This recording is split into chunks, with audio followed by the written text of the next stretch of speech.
আজকে আমরা অঙ্ক করব কোষে দেখি 23-এর 9 নম্বর দাগের যে এমসিকিউ গুলো করছিলাম তার লাস্ট অঙ্কটা বলেছে 2 cos 3 থিটা ইকুয়ালস টু 1 হলে থিটার মান কত হবে? 10 ডিগ্রি, 15 ডিগ্রি, 20 ডিগ্রি ও 30 ডিগ্রি।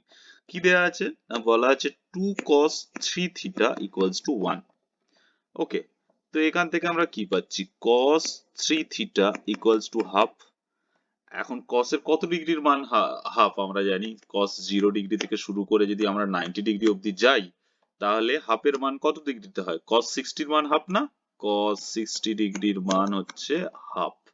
তাহলে এখানে আমরা লিখলাম cos 60 ডিগ্রি। তাহলে এখান থেকে cos 3 থিটা cos 60 ডিগ্রি, তার মানে কি 3 থিটা ইকুয়ালস টু 60 ডিগ্রি বা theta equals to 60 degree by 3 মানে হচ্ছে 20 ডিগ্রি।